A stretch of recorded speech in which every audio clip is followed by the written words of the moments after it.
Bienvenidos a este espacio de reflexión, donde exploramos las complejidades del alma humana y las dinámicas que nos definen. Hoy, nos adentraremos en un territorio delicado pero fundamental, el laberinto de una relación narcisista y la sutil, pero devastadora, pérdida de la libertad. Imagínate esto por un momento. Estás en una relación y, poco a poco, sin darte cuenta, empiezas a hacer cosas que normalmente no harías. Cosas que no prefieres hacer. Dejas de mencionar asuntos que son importantes para ti, problemas que en cualquier otra circunstancia habrías señalado sin dudarlo. Quizás empiezas a rechazar invitaciones a reuniones con amigos, eventos a los que antes siempre asistías. Lentamente, casi imperceptiblemente, cambias aspectos de tu persona, tu forma de vestir, cómo gastas tu dinero, las pasiones que antes te definían. ¿Te suena familiar este escenario? En algunas relaciones, este control es evidente y se manifiesta como un control coercitivo intenso. Te dicen directamente, con todas sus letras, lo que no puedes hacer. Pero en la mayoría de las relaciones narcisistas, la trampa es mucho más sofisticada, mucho más silenciosa. El malestar proviene precisamente de que nunca te dijeron explícitamente, no puedes hacer eso. Si alguien te preguntara, ¿acaso te prohibió hablar de ese tema? ¿Te dijo que no podías invitar a tus amigos a casa? Tu respuesta honesta sería, bueno. No, no exactamente. Pero la verdad es más compleja. La verdad es, no me lo prohibió, pero cada vez que invito a alguien, crea un ambiente tan tenso e incómodo que es vergonzoso para todos. Si doy mi opinión o hago una crítica constructiva, se desata una guerra campal. Así que no me lo pide, pero yo ya sé cuál es el precio a pagar. En estas relaciones, sientes que te estás autocensurando, que te controlas a ti mismo sin que ellos jamás hayan hecho una exigencia directa. Y una vez que estás dentro de esa dinámica, la sensación es terrible. Porque te verás envuelto en una discusión tras otra, un episodio de gaslighting tras otro, donde te dirán, yo nunca dije que no podías hacer esas cosas. Y lo más doloroso es que, técnicamente, tienen razón. Probablemente nunca lo dijeron. Pero es una verdad injusta, porque si te atrevieras a hacer aquello que nunca te prohibieron, el conflicto escalaría de inmediato. Y de eso no se hacen responsables. Simplemente te acusan de inventarte las cosas, de ser demasiado sensible. Es confuso, ¿verdad? Y si estás viviendo esto, sé que me estás siguiendo perfectamente, porque has navegado por estas aguas turbulentas. No haces aquello que nunca te dijeron que no hicieras, pero en el fondo de tu alma, sabes que no puedes hacerlo. En una relación narcisista, pierdes tu libertad. Es así de simple. Pierdes la libertad de decir lo que piensas, de hacer lo que necesitas, de pedir lo que te hace falta. Pierdes la libertad de ser quien eres, de compartir tus creencias. Esta pérdida puede extenderse incluso a funciones humanas básicas, comer lo que quieres y cuando quieres, vestir la ropa que te gusta, irte a dormir cuando sientes cansancio. Pierdes la libertad de mantener amistades valiosas. En esencia, pierdes tu libertad de existir como un ser humano separado e independiente. Esto tiene raíces profundas. Si naciste de un padre o madre narcisista, es posible que nunca hayas conocido la verdadera libertad. Existías como una extensión de ellos, para ellos y por ellos. Y a medida que crecías e iniciabas el proceso natural de individuación, de formar tu propia identidad, ese proceso era frustrado. La manipulación comenzaba con una conversación no dicha cuyo mensaje era, me lo debes todo. Para un niño, que depende de sus padres durante tanto tiempo, es un mecanismo increíblemente poderoso y generador de culpa. Pero en las relaciones adultas, es diferente. Conoces a alguien, y en la mayoría de los casos, entras en la relación creyendo que eres un ser humano libre, con opciones y un sentido propio de identidad. Y esta persona no es un ogro de cuento de hadas que te encierra bajo llave. De hecho, al principio puede haber momentos maravillosos. Es muy probable que al inicio te hicieran sentir la persona más especial del mundo. Por eso te dices a ti mismo, esto del control coercitivo. Eso pasa en relaciones muy graves, en casos extremos. Lo mío no es así. Yo puedo entrar y salir cuando quiera, tenemos días buenos. Pero, ¿es realmente así? La coerción, en su esencia, es obligar a alguien a hacer algo que no quiere o a lo que no consiente, a través del miedo, la fuerza o la dominación. Una persona narcisista puede controlarte sin decir una sola palabra. Es un truco magistral. Y aquí es donde muchos sobrevivientes tropiezan y se culpan a sí mismos.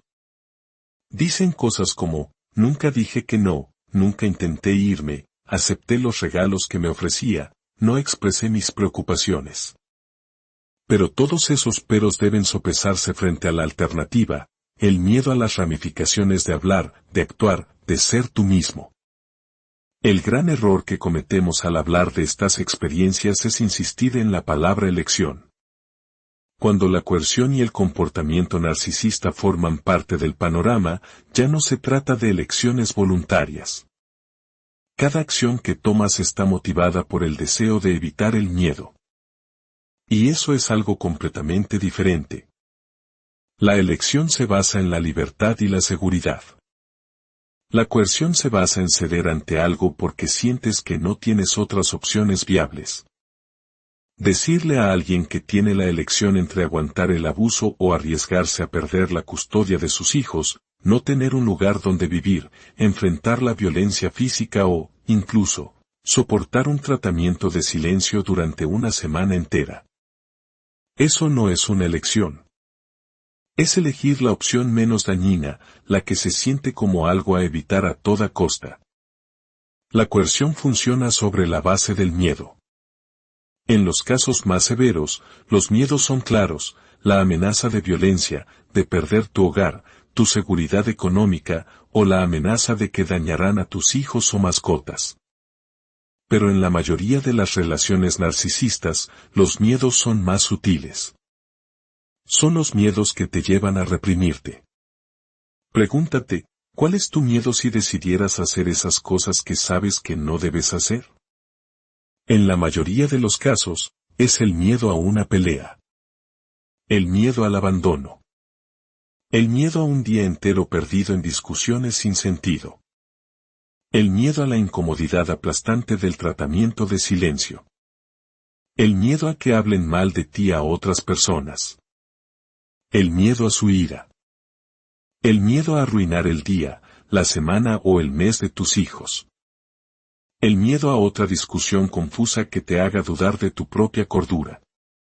El miedo a ser visto como el malo de la historia. Y hay un miedo aún más profundo. Toda la relación narcisista se basa en una ficción. Nos decimos a nosotros mismos le amo o es mi familia. Pero como sabemos por el concepto de ceguera ante la traición, el costo de ver la verdad de lo que está sucediendo en estas relaciones es demasiado alto. Está arraigado en el sistema del vínculo traumático.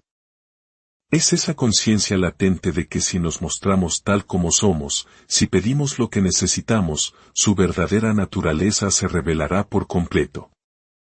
Y entonces, tendremos que cuestionar esta relación, nuestra familia, nuestro lugar en el mundo. Así que, no decir nada permite que el status quo se mantenga.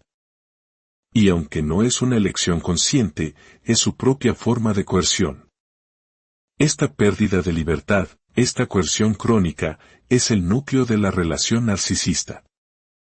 Y es por eso que a tantos sobrevivientes se les pregunta esa frase tan hiriente, bueno, si era tan terrible, ¿por qué simplemente no te fuiste? El público en general, que quizás nunca ha experimentado este tipo de abuso emocional, tiende a juzgar, a culpar a la víctima. Tuviste la opción, pero tomaste el camino fácil y te quedaste. O peor aún, si te beneficiaste de alguna manera superficial de la relación, te dicen, bueno, vivías en una casa bonita o pudiste tomar esas vacaciones de lujo. Entonces, toda la culpa y el cuestionamiento recaen sobre la persona que sufrió la coerción, simplemente porque la persona narcisista nunca dijo las palabras exactas, no puedes hacer esto. Todo fue implícito. Pero esa implicación fue devastadoramente poderosa. El proceso es lento. Pluma a pluma, te vas arrancando tus propias alas para mantener la paz. Te adaptas, cedes, te encoges.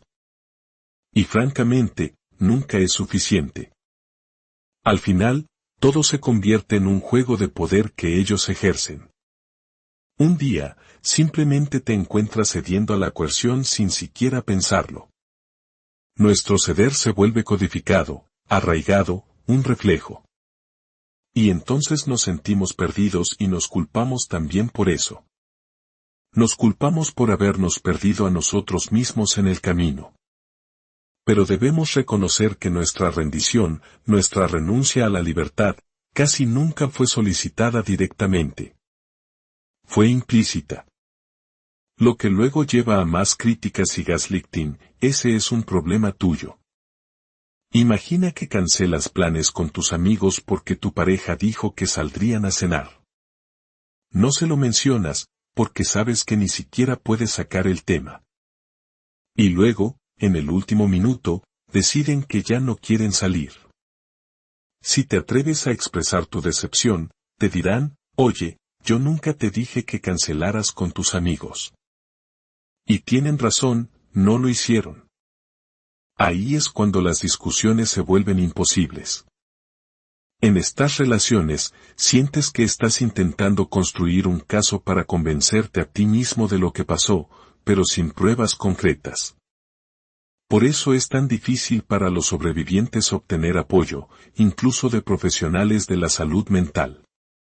Lamento sonar como un disco rayado, pero quiero que esto quede grabado en tu corazón, no eres tú. La coerción roba la libertad. Las heridas más grandes de las relaciones narcisistas son a menudo el resultado de las palabras que nunca se dijeron, de las prohibiciones que nunca se pronunciaron. Al final, cuando nos miramos al espejo, nos vemos a nosotros mismos como nuestros propios verdugos. Nos decimos, soy responsable. Yo soy el que se quedó. Mi cobardía, mi miedo me mantuvo atrapado. Es mi culpa. Ese pensamiento.